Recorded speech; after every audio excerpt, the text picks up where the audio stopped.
नमस्कार दोस्तों, civil diaries Pune में आप सभी का स्वागत है।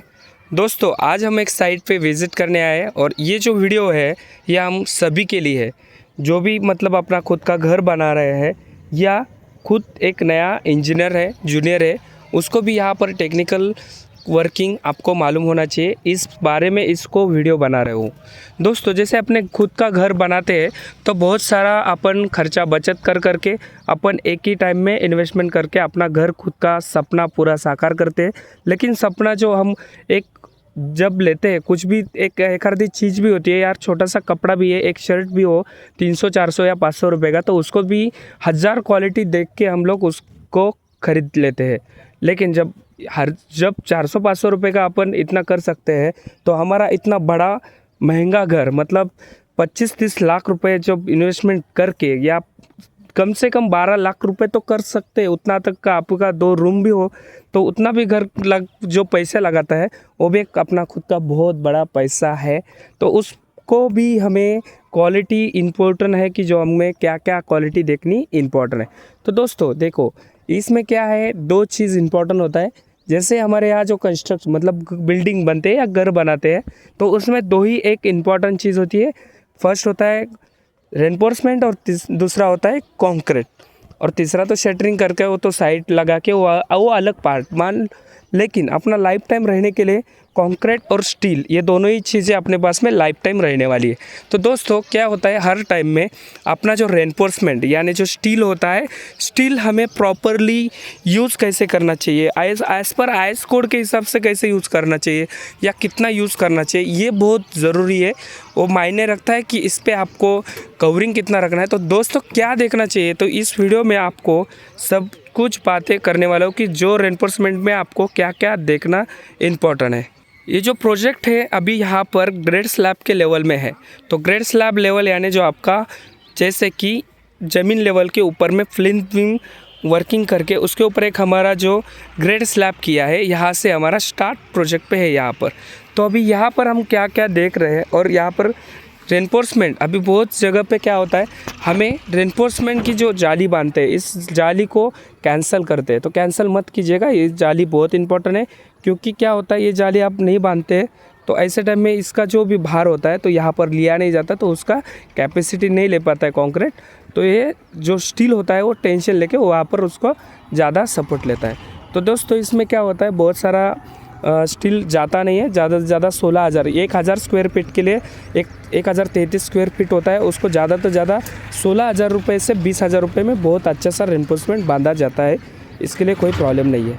इसमें क्या देखना चाहिए, देखिए जैसे हमारे यहाँ कॉलम है तो कॉलम में देखिए जैसे स्टीरप्स है तो स्टीरप्स का हुक जो है वो देखिए इतना छोटा रखा है, इसका मायने नहीं है दोस्तों। कम से कम आपका जो हुक है वो 75 mm होना चाहिए, 75 mm इतना होना चाहिए, ठीक है। क्योंकि ये बहुत छोटा हुक है, इतना छोटा हुक नहीं यूज़ करते। क्या होता है जब कॉलम के ऊपर लोड आता है तो बल्किंग होता है, ये फैला जाता है तो ये बाहर हुक जल्दी निकल सकता है। तो इसके लिए हमारा कम से कम एज पर आईएस कोड के हिसाब से 75 mm का हुक चाहिए। कितना भी 8 mm की भी रिंग होने दो या ये 6 mm की है, जो ये रिंग है ये 6 mm की रिंग है। अभी यहाँ पर देखिए दोस्तों, महानगर पालिका या नगर पालिका, नगर परिषद या गाँव में जो भी कंस्ट्रक्शन करते हो तो हर जगह पर तो सेमी लोड और सेमी स्ट्रक्चर होता है, ठीक है। लेकिन हमारी जो क्वालिटी है वो इम्पोर्टेंट बहुत है।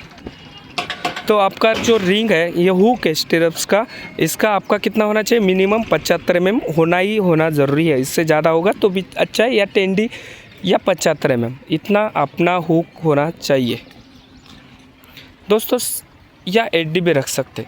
अभी आप इसमें देखिएगा हर कॉलम में ऐसी बात है कि इन्होंने हुक का कुछ मायने रखा ही नहीं। तो ये जो है कॉन्ट्रैक्टर पैसे बचत करने के चक्कर में अपना जो क्लाइंट को बर्बाद कर रहा है।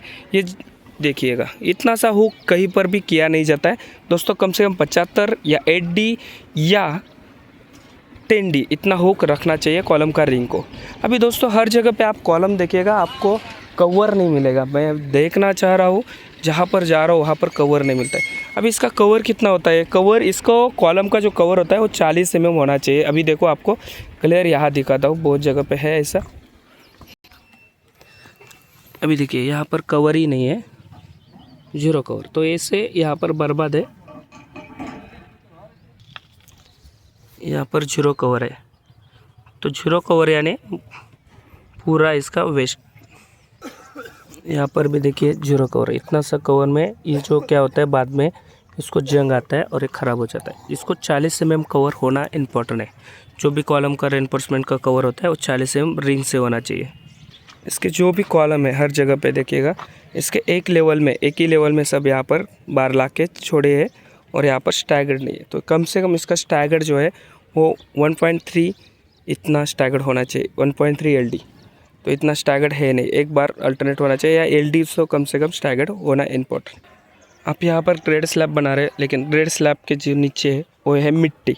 मिट्टी में क्या होना चाहिए, ये सभी जब इसका कंक्रीट करने वाले तो कंक्रीट में जो स्लरी होता है, पानी होता है, वो पूरा ज़मीन में जाएगा और इसमें क्रैक आना चालू हो जाएगा। तो दोस्तों इसमें क्या है, ब्लैक शीट जो रहता है प्लास्टिक, वो हथरना होगा, उस नीचे डालना होगा। प्लास्टिक डाल के उसके बाद स्टील बांध के यहाँ पर आपको कंक्रीट करना चाहिए।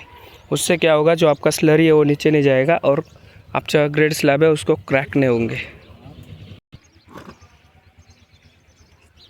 तो इस वीडियो में इतना ही, आगे का वीडियो में नेक्स्ट बात करेंगे। थैंक यू सो मच दोस्तों।